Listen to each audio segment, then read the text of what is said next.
Hello friend, आज के session में हम लोग देखेंगे सीडीपी रहेगा, आपका ईवीएस रहेगी, हिंदी रहेगी और मैथ पेडागोजी रहेगा।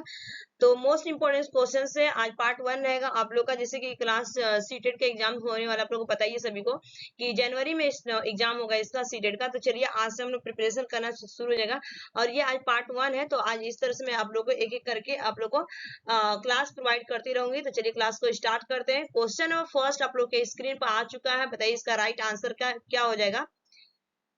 बच्चों को सीखने में कठिनाई होती है जब, बताइए कब कठिनाई होती है। जब बच्चों को सीखने में कठिनाई होती है जब, तो राइट आंसर इसका हो जाएगा सूचना अलग अलग टुकड़ों में जब प्रस्तुत की जाती है। कब होती है? सूचना अलग अलग टुकड़ों में प्रस्तुत की जाती है तब बच्चों को क्या होती है? कठिनाई होती है। तो right answer is the correct answer. Next question की तरफ बढ़ेंगे हम। संज्ञान एक दूसरे से, मोस्ट इंपोर्टेंट क्वेश्चन है ये, 2018 में पूछा गया था प्रीवियस पार्ट 2 में। अगर मैं बात करूं ये सीडीपी में और ये बार बार रिपीट क्वेश्चंस होते हैं। आप प्रीवियस इसके सारे क्वेश्चन पेपर उठा के देखिए। तो राइट आंसर बताइए संज्ञान एक दूसरे से डैश है। ठीक है, तो जो संज्ञान होते हैं एक दूसरे से क्या होता है? सन्निहित होते हैं। ठीक है, सन्निहित होते हैं, एक दूसरे से सन्निहित होते हैं। तो right answer C is the correct answer होगा। नेक्स्ट क्वेश्चन, निम्नलिखित अवधि में से किसमें शारीरिक वृद्धि एवं विकास तीव्र गति से घटित होता है? पूछा गया है कि मैंने इस 4 ऑप्शन दिया गया है, तो किसमें जो थी आपकी वृद्धि, शारीरिक वृद्धि और विकास बहुत तेजी से होती है। ठीक है, तो ऑप्शन इसका राइट आंसर क्या होगा? आप लोग आंसर दीजिए, फिर मैं बता रही हूँ। तो जो आंसर होगा शैशवा अवस्था एवं प्रारंभिक बाल्यावस्था, ए इज द करेक्ट आंसर होगा। शैशवा अवस्था एवं प्रारंभिक बाल्यावस्था में जो होती है ना, जब बच्चा छोटा रहता है, आप लोग देखे होंगे बहुत तेजी से लोग बढ़ते हैं और उनकी जो ग्रोथ होती है बहुत तेजी से बढ़ती है, विकास उनका बहुत तेजी से होता है। तो ये आपके एक जन्म से लेके 5 वर्ष की अवस्था में, मैंने पेट में अगर मैं बात करूँ यहाँ पे, तो प्रीनेटल स्टेज में जो होते हैं वो माँ के गर्भ में होते हैं, तभी से उनका क्या होता है? ग्रोथ स्टार्ट हो जाता है और 5 साल तक इतनी तेजी से बढ़ते हैं जैसे देखा होगा आप लोगों ने। तो right answer is the correct answer होगा। उसके बाद चलेंगे नेक्स्ट क्वेश्चन की तरफ। ये रहा नेक्स्ट क्वेश्चन, आप लोग इसके आंसर दे।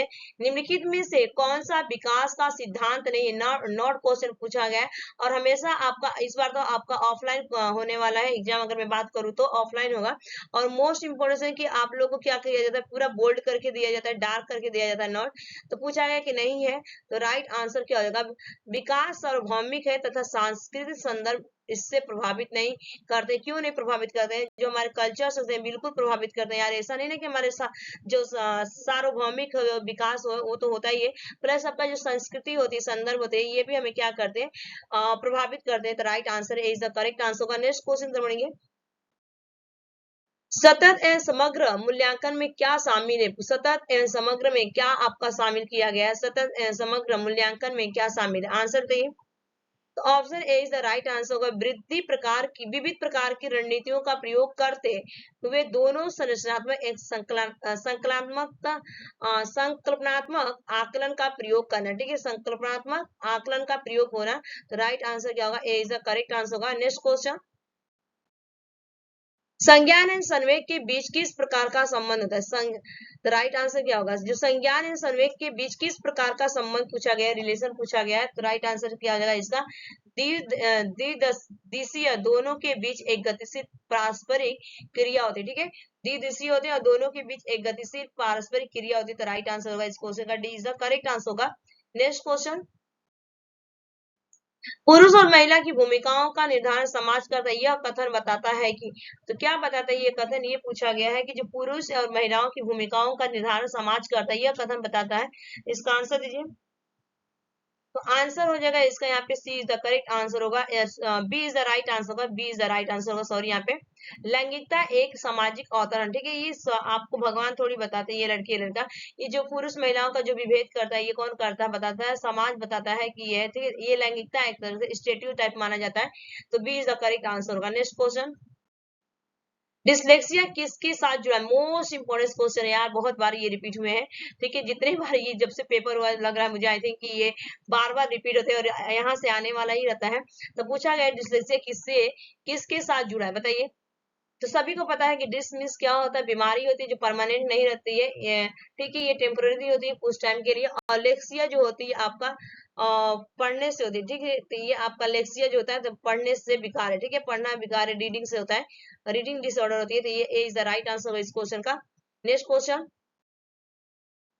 डैश को प्रतिभाशाली होने का संकेत नहीं माना जाता। डैश को प्रतिभाशाली होने का संकेत नहीं माना जाता। ये भी मोस्ट इंपॉर्टेंट है, इसको भी 3 स्टार मार दीजिएगा। बताइए इस क्वेश्चन का आंसर क्या होगा। तो देखिए रचनात्मक विचार तो बिल्कुल होते हैं, अभिव्यक्ति में नवीनता भी होती है, जिज्ञासा भी होते हैं, लेकिन दूसरों से लड़ना नहीं होता। जो प्रतिभाशाली बच्चे होते हैं वो दूसरों से नहीं लड़ते, उनके पास टाइम की जरूरत है। Right answer B is the correct answer होगा। नेक्स्ट क्वेश्चन, दृश्य की कमी वाले कक्षा 5 ग्रेड का छात्र होना चाहिए। ठीक है, क्या होना चाहिए आप बताइए। जिसमें दृश्य मीन्स क्या होता है, जिसको दिखाई नहीं दे, दिखने में कम हो। ठीक है, तो किस तरह से आपको कक्षा वहां पे होना चाहिए। तो इसका राइट आंसर अगर मैं बात करूं तो कक्षा में सामान्य रूप से व्यवहार किया जाता है और ऑडियो सीडी के माध्यम से सहायता प्रदान की जानी चाहिए, उनको ऑडियो वीडियो दिखाना चाहिए। ठीक है, तो राइट आंसर क्या होगा यहाँ पे, D is the correct answer हो जाएगा।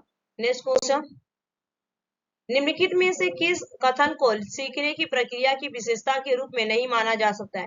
निम्नलिखित में से किस कथन को सीखने की प्रक्रिया की विशेषता के रूप में नहीं माना जा सकता है। इसका राइट आंसर बताइए।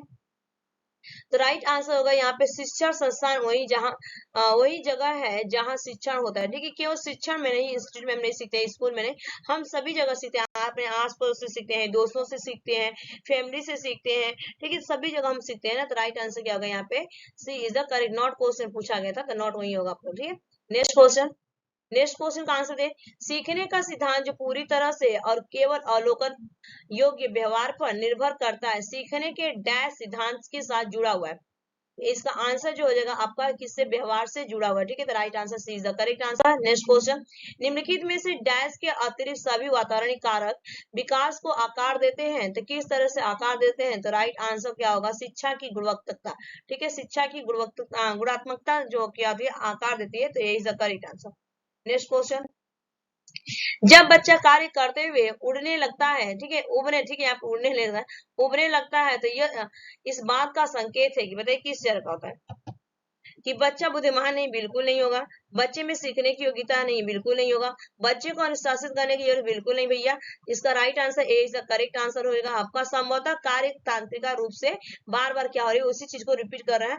तो बिल्कुल हम बार बार कोई भी चीज रिपीट करते हैं ना, तो बच्चा क्या करता है, वहां पे बिल्कुल बोरिंग हो जाता है, उसको इंटरेस्ट नहीं आता उस क्लास में, और उस चैप्टर में भी इंटरेस्ट नहीं लगता, क्योंकि बार बार रिपीट हो रही है ना। तो कोई भी रिपीट करेगा तो आपको मैं एक ही क्वेश्चन बार बार करांगी, तो आप भी सोचोगे मैडम एक ही क्वेश्चन रोज देती है तो क्या पढ़ूंगा। इसलिए क्वेश्चन का क्या होता है, हर दिन उनको बच्चे को एंगेज करने के लिए हमें अलग अलग चीजों को एक्टिविटी कराई जाती है, क्लास में ली जाती है। ठीक है, नेक्स्ट क्वेश्चन, निम्नलिखित में से कौन सा मुख्य रूप से अनुवांशिकता संबंधी कारक है। ठीक है, पूछा गया निम्नलिखित में से कौन सा मुख्य रूप से अनुवांशिकता संबंधी कारक है। ये सभी को पता है और इम्पोर्टेंट क्वेश्चन है, तो बताइएगा इसका राइट आंसर क्या होगा। तो राइट आंसर होगा आंखों का रंग। ठीक है, आंखों का रंग, D is the correct answer. अनुवंशिकता माता पिता से किसी के बोलते हैं अरे ये तो इसकी माँ को आ गई, ये तो अपने पापा का कान गया, नाक गया, गोरा है, ठीक है, जो भी है वट एवर। तो right answer D is the correct answer. Next question, अब यहाँ पे ईवीएस भैया स्टार्ट हो गया आपका ईवीएस। चलिए अब ईवीएस की क्लास स्टार्ट करते हैं। ठीक है, तो बताइए इसका राइट आंसर क्या होगा।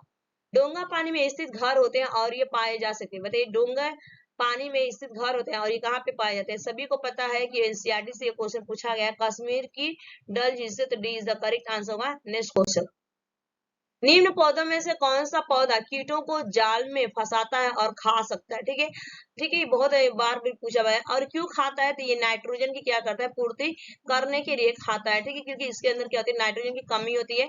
अगर इंडिया में मैं बात करूँ तो ये मेघालय में पाया जाता है, मेघालय में पाया जाता है, मेघालय में। अगर पूरे वर्ल्ड की मैं बात करूँ तो ऑस्ट्रेलिया में पाया जाता है, और ये आपका इंडोनेशिया में पाया जाता है। ये एक प्रकार से घटपर्णी पौधा होता है जिसे पीचर प्लांट के नाम से जाना जाता है। ठीक है, पीचर प्लांट के नाम से जाना जाता है। तो fourth is the correct answer. Next question, इनमें से कौन सा पक्षी एक पेड़ के तने में रहता है। पेड़ के तने में बात की गई है, तो राइट आंसर देखिए यहाँ पे कौवा तो होगा नहीं, डब भी नहीं होता है, बारबेट होगा। ठीक है, D is the correct answer, barbet. Next question, चूहे, सांप, चींटी, खरगोश, केचुआ, बिच्छू रहते हैं। तो चूहे, सांप, कछुआ और खरगोश किस में रहते हैं। तो देखिए राइट आंसर इसका क्या हो जाएगा आपका, C is the correct answer, बिल में रहते हैं। ठीक है, कहाँ पे रहते हैं, बिल में, इज द राइट आंसर होगा। नेक्स्ट क्वेश्चन, केरल के निकटवर्ती राज्य पूछा गया कि केरल के निकटवर्ती राज्य कौन से हैं। तो तमिलनाडु हो जाएगा और आपका कर्नाटक हो जाएगा। ठीक है, केरल के जो आपके होते हैं ये नीचे होते हैं। ठीक है, इस तरह से अगर मैं बना तो ऊपर आपका क्या होता है, नॉर्थ होता है, और नीचे क्या होगा यहाँ पे, साउथ होगा। तो डायग्राम इतना अच्छा नहीं है, डायग्राम समझ जाइएगा आप लोग। Right answer D is the correct answer होगा, तमिलनाडु और कर्नाटक। ठीक है, ये ऊपर नॉर्थ है, साउथ है, ईस्ट वेस्ट। ठीक, नेक्स्ट क्वेश्चन, भारत में बिहार के संबंध में जम्मू और कश्मीर और गोवा का स्थान पूछा गया है। तो जो राइट आंसर होगा दक्षिण पश्चिम और उत्तर पूर्व, ठीक है, दक्षिण पश्चिम और उत्तर पूर्व हो जाएगा, D is the correct answer होगा इस ऑप्शन का। नेक्स्ट क्वेश्चन बढ़िए, बताइए भारत में कुल तटीय राज्यों की संख्या कितनी है? तटीय राज्यों की संख्या पूछा गया था और ये ऑनलाइन जब एग्जाम हुआ था ना तब ये क्वेश्चन पूछा गया, 2-3 बार रिपीट हुआ था। तो राइट आंसर हो जाएगा इसका यहाँ पे 9, ठीक है, A is the correct answer होगा 9। नेक्स्ट क्वेश्चन, निम्नलिखित राज्यों के समूह में से किस एक समूह के समुद्र तट अरब सागर पर स्थित है? अरब सागर की बात की गई है कि स्थित है। ये भी क्वेश्चन पूछा गया था जब ऑनलाइन एग्जाम हुआ था और ये जब ऑफलाइन एग्जाम हुआ था तो भी पूछा गया था। आप उठा के देख सकते हैं 2019 की अगर मैं बात करूं तो राइट आंसर बताइए इसका।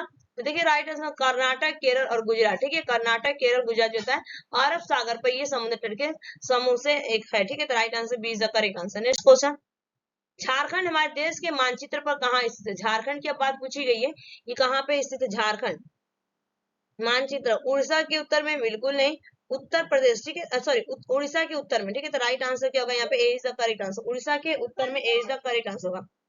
नेक्स्ट क्वेश्चन की तरफ बढ़ेंगे हम। नई शिक्षा नीति 2020 में कौन सी भाषा को कक्षा 5 तक का खत्म कर दिया गया? ठीक है, ये जब आपका न्यू पॉलिसी एजुकेशन आया था 2020 में तो कौन सी जो लैंग्वेज थी उसको खत्म कर दिया गया था कक्षा 5 तक? वर्ना लैंग्वेज की बात की जाती है, मदर टंग के लैंग्वेज में बात की जाती है तो ये आपका अंग्रेजी को खत्म कर दिया गया, ठीक है, A is the right answer. Next question, मानव संसाधन विकास मंत्रालय का नाम बदल कर दिया गया है। राइट आंसर बताइए, मानव संसाधन विकास मंत्रालय का नाम बदल कर दिया गया है। तो आंसर जो हो जाएगा आपका शिक्षा मंत्रालय, ठीक है, शिक्षा मंत्रालय कर दिया गया। तो राइट आंसर क्या होगा, ये is the correct answer. Next question का आंसर दीजिए।